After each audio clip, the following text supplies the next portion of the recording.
তো ইসলামের সদস্য থাকতে হলে আপনাকে একটা চাঁদা দিতে হয়, সেটা কি? হ্যাঁ, যাকাত।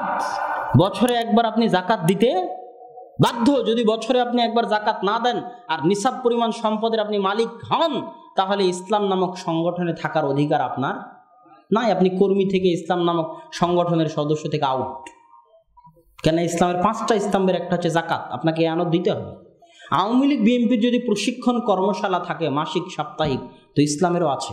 সেটা হচ্ছে রমাজানের সিয়াম। 1 মাস যাবৎ সংযম, ধৈর্য, লোভ, লালসা, অন্যায়, অনাচার, পাপাচার, মনের চাহিদা, ইচ্ছা মতো চলার সবকিছুকে কন্ট্রোল করে চলা, এই সংযম এবং ত্যাগের প্রশিক্ষণ 1 মাস ব্যাপী আপনাকে নিতে হবে যদি আপনি ইসলাম নামক সংগঠনের সদস্য থাকতে চান। এবার ইসলাম নামক সংগঠনের যদি সদস্য থাকতে চান, তাহলে আওয়ামী লীগ বিএনপির সদস্য থাকতে হলে যেমন তাদের কেন্দ্রীয় সম্মেলনে আপনাকে উপস্থিত হতে হয়, তেমন ইসলামেরও কেন্দ্রীয় সম্মেলন আছে। সেটাতে আপনার সামর্থ্য থাকলে জীবনে একবার হাজিরা দিতেই হবে। সেটা হচ্ছে হজ। কাবা ঘরে আপনাকে একবার উপস্থিত হতেই হবে। ওটা ইসলামের কেন্দ্রীয় সম্মেলন, যদি সামর্থ্য থাকে জীবনে একবার হলেও।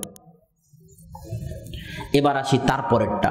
আওয়ামী লীগ বিএনপির শাখা আছে না ধামরায়ে? শাখা অফিস আছে না নাই? তো ইসলামেরও শাখা অফিস আছে সারা পৃথিবীতে ছড়িয়ে ছিটিয়ে থাকা মসজিদগুলো। তো এই শাখা অফিসে কমসে কম, প্রত্যেক সমাজের শাখা অফিসে কমসে কম দিনে আপনাকে 5 বার হাজিরা দিতে হবে। কয়বার? 5 বার। যদি হাজিরা না দিতে পারেন, তাহলে ইসলাম নামক এই সংগঠনের সদস্য আপনি থাকতে পারবেন না, বের হয়ে যাবেন। এটাই হচ্ছে জামাতবদ্ধ জীবনযাপনের দ্বিতীয় অর্থ। সেটা হচ্ছে মসজিদের সাথে সম্পর্ক থাকা, মসজিদের সাথে জুড়ে থাকা।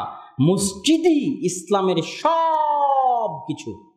আজকে না হয় পাশ্চাত্য থেকে গণতন্ত্র এসেছে, তাই চোর চামার চোট্টা রিক্সাওয়ালা ভ্যানালা মুচি মেথরের ভোট নিয়ে কেউ চেয়ারম্যান, কেউ মন্ত্রী, কেউ মেম্বার হয়ে গেছে। আর তারা বিচার সালিশ করতেছে, কোর্টে বিচার সালিশ হচ্ছে। যদি ইসলাম আবার কোনোদিন ফিরে আসে, তো মসজিদেই বিচার হবে। ইমাম বিচার করবে। ইমাম হবে যোগ্য, ন্যায়পরায়ণ, শিক্ষিত, নেতা, ব্যক্তিত্ববান, ভারাত্মওয়ালা। কিসের কমিটি ইমামের উপর নেতৃত্ব চালাবে? ইমামের কথাই সারা সমাজ চলতে বাধ্য হবে। এটা ইসলামের থিওরি। মসজিদ থেকে বিচার সালিশ হবে, মসজিদ থেকে বিবাহ হবে। মসজিদ হচ্ছে ইসলামের সব কিছু। মসজিদ হচ্ছে ইসলামের কেন্দ্র। মসজিদের সাথে সম্পর্ক ছাড়া যেমন সৎ সন্তান আশা করা যায় না, যেমন সৎ আদর্শ পরিবার আশা করা যায় না, ঠিক তেমন আপনি যে মুসলমান আছেন, এই পরিচয়টাও, এই বিশ্বাসটাও বিপদের মুখোমুখি হতে পারে যদি আপনার সাথে মসজিদের সম্পর্ক না থাকে। তাহলে এটা গেল আমাদের 5 নাম্বার পয়েন্ট। 6 নাম্বার পয়েন্ট, যখন আপনি আপনার সন্তানকে এই আদব কায়দা, এই আদর্শ, মসজিদের সাথে সম্পর্ক, আল্লাহর সাথে সম্পর্ক, 5 ওয়াক্ত সালাত সবকিছু শিখিয়ে দিয়েছেন, সবকিছু করে ফেলেছেন,